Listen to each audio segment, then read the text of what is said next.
bien commencer la journée avec le petit déjeuner. Bonjour les amis, comment allez-vous? Chez nous, tout va magnifiquement bien.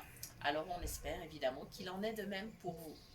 Voilà, aujourd'hui on va parler du petit déjeuner et pour réaliser cette vidéo, nous avons fait un petit sondage dans notre groupe WhatsApp Phoenix Cuisine Pratique, qui je vous le rappelle est un groupe né de la collaboration entre notre chaîne donc Cuisine pratique pour les non-voyants, et l'association Phoenix. Voilà. Alors, nous avons fait un petit sondage, on a demandé, eh bien, que prenez-vous au petit déjeuner? Voilà, on a eu plein de réponses. Et on essaye donc faire le point sur cette question.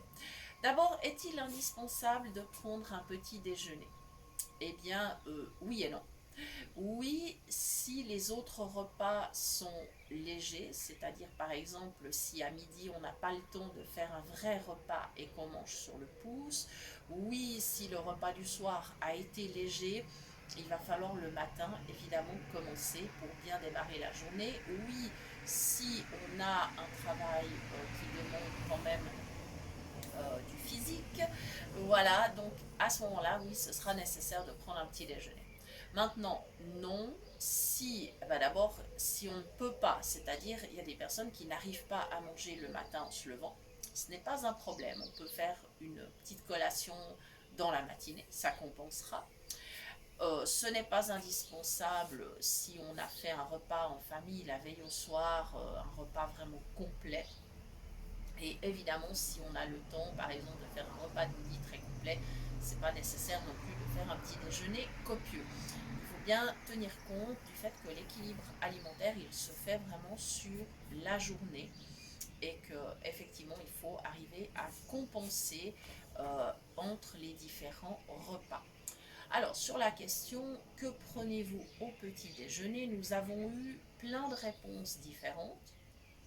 Alors on a eu bien sûr le traditionnel pain beurre confiture, évidemment ceux qui prennent des croissants, des viennoiseries par exemple le dimanche, ceux qui prennent juste un jus de fruits, ceux qui prennent des céréales, ceux qui mangent des œufs ou des œufs accompagnés de bacon ou autre, ceux qui mangent du fromage, de la charcuterie. On a même entendu des lentilles, enfin différentes choses, voilà, des fruits, salade de fruits, etc. Voilà, alors on va faire le point. Et puis on va regarder un petit peu tous ces aliments, s'ils sont, on va dire, souhaitables ou pas. Alors, on va parler du traditionnel pain beurre confiture. Ça, c'est peut-être le petit déjeuner le plus courant. Alors, idéalement, il faudrait plutôt se tourner vers un pain complet. Ça, ce serait tout à fait préférable.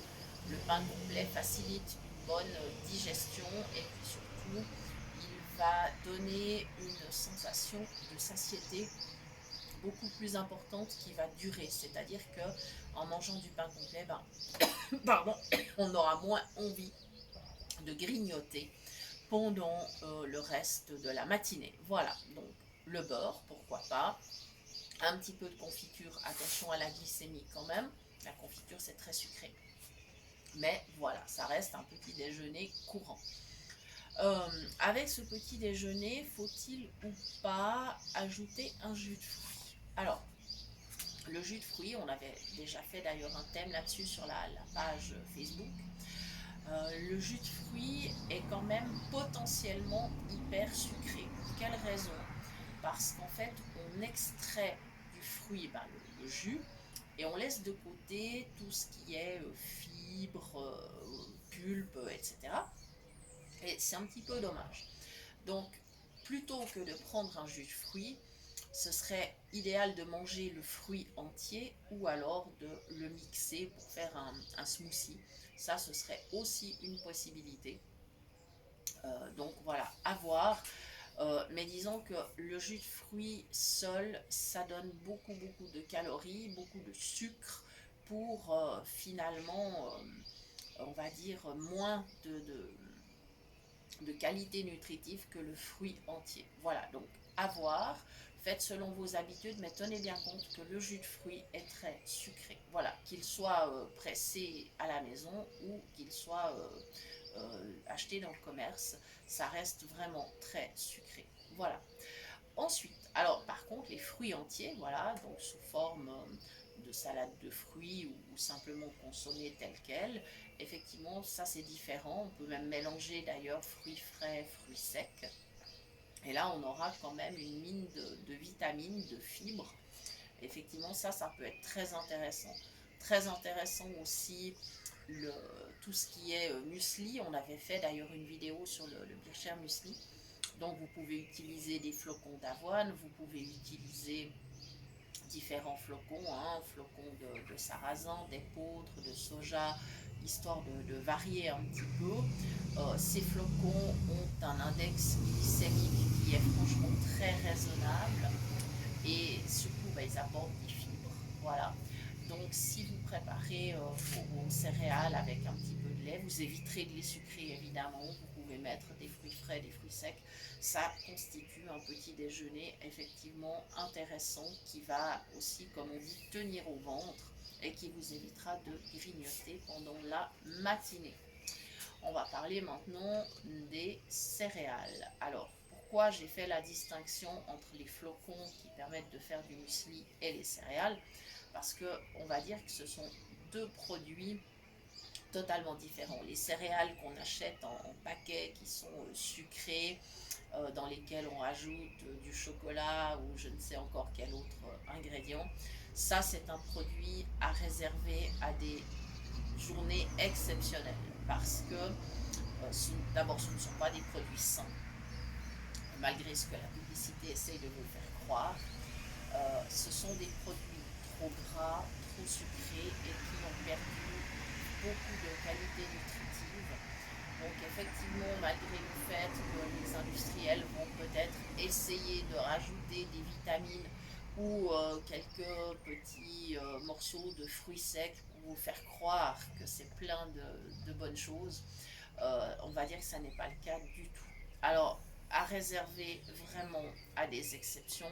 Pour vous donner une idée du taux de sucre de ces produits, on est quasiment à 50%. Donc si vous avez mangé un bol de céréales, eh bien vous avez consommé un demi-bol de sucre, ce qui est absolument énorme et pas souhaitable du tout.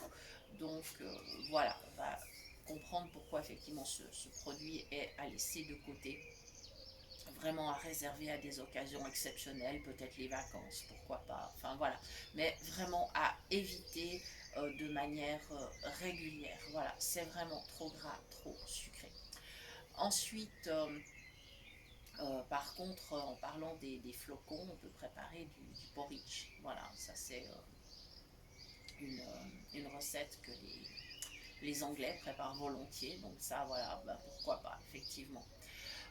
Ça, c'est aussi un repas qui tient bien au ventre, voilà, qui est sain, effectivement.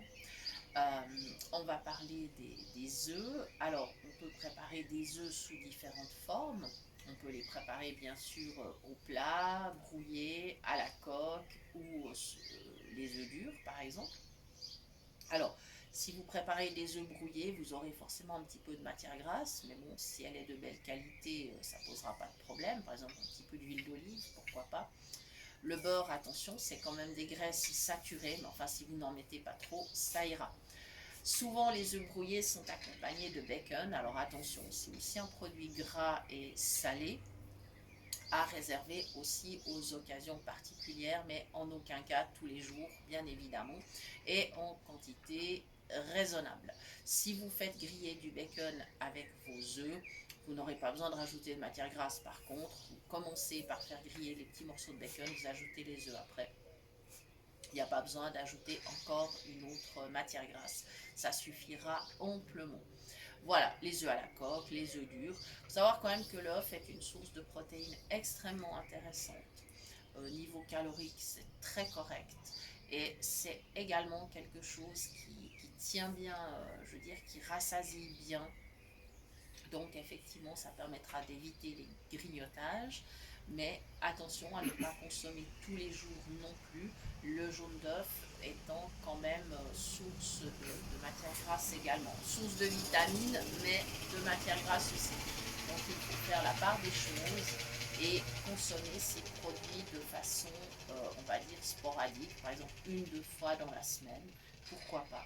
Et ça ira très très bien. Voilà. Ensuite, dans les petits déjeuners, il y a le fromage, la charcuterie. Alors attention, la charcuterie, bien, comme on le sait, c'est quelque chose de gras également. Attention aussi aux charcuteries qui contiennent des sucres ajoutés. Donc si vous souhaitez consommer de la viande au petit déjeuner, ce qui est tout à fait possible, il faudra préférer des viandes maigres, qui, voilà, qui n'apporteront pas trop de gras, et surtout vraiment regarder, ça existe maintenant dans le commerce, de prendre des charcuteries dans lesquelles il n'y a pas d'ajout de sucre. Le fromage est une bonne source de protéines. Plus on va vers des pâtes dures, plus on aura de protéines. Voilà. Euh, Attention par contre, évidemment, plus on va vers des pâtes dures, plus on aura de matière grasse également. Voilà, donc il faut faire attention. Euh, Quand vous lisez les étiquettes des fromages, attention à ne pas vous faire piéger. En effet, la quantité de gras est calculée sur la matière sèche. Donc évidemment, un camembert à 45% de matière grasse, c'est pas pareil qu'un comté ou un gruyère ou un emmental à 45%, étant donné qu'il y a plus d'eau, plus de liquide dans un camembert que dans un fromage à pâte dure. Ce qui veut dire que même s'il affiche les 45% de matière grasse, il sera quand même moins gras. Voilà. L'index glycémique des fromages reste raisonnable. Donc, il est tout à fait possible d'en consommer au petit déjeuner. Évidemment, dans ce cas-là, il faudra peut-être éviter d'en prendre au dessert dans les repas suivants. Encore une fois, tout est une question de compensation. Voilà, donc on a fait un petit peu le tour.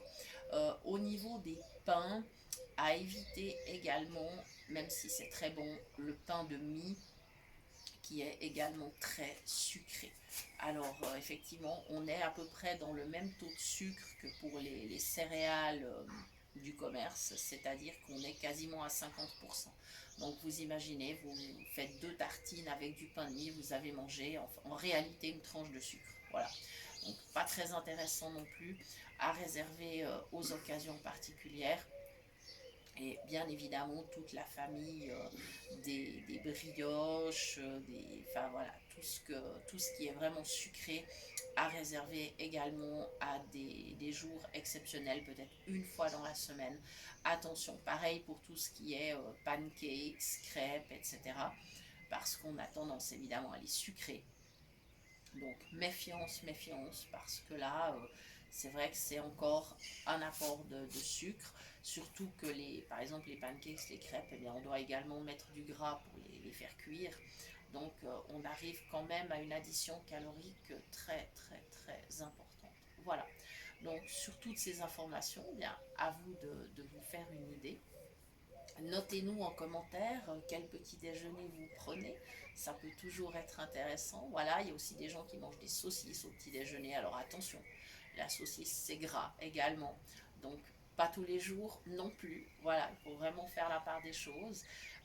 Il faut voir vraiment de quels aliments vous avez besoin. Encore une fois, ça dépend de votre activité, et ça dépend de ce que vous mangez aux autres repas. Voilà, donc le mieux c'est de varier, de ne pas toujours être sur les mêmes produits, et puis c'est aussi important de se faire plaisir, bien évidemment. Voilà, je crois on a parlé vraiment en détail de ce petit déjeuner qui permet de bien démarrer la journée. Si vous avez des questions, eh bien n'hésitez pas, posez-les en commentaire. N'hésitez pas à nous écrire sur notre adresse mail cuisinepratique@mail.ch. Nous vous répondrons très volontiers. Vous pouvez également donc nous écrire à cette adresse si vous souhaitez rejoindre notre groupe WhatsApp qui s'appelle donc Phoenix Cuisine Pratique. Voilà, nous avons donc décidé de mettre en place ce groupe pour permettre des échanges sur le thème de la cuisine et permettre justement des échanges entre personnes en situation de handicap visuel et les personnes valides. Donc vous êtes absolument tous les bienvenus. On parle cuisine, on parle diététique, on parle voilà astuces, recettes, voilà. Et puis surtout, bah, il y a une bonne ambiance, on se fait aussi plaisir à échanger dans ce groupe. Voilà les amis, il me reste à vous souhaiter une excellente journée et je vous dis à très très bientôt, soit pour un nouveau thème, soit pour de nouvelles idées cuisine. Merci.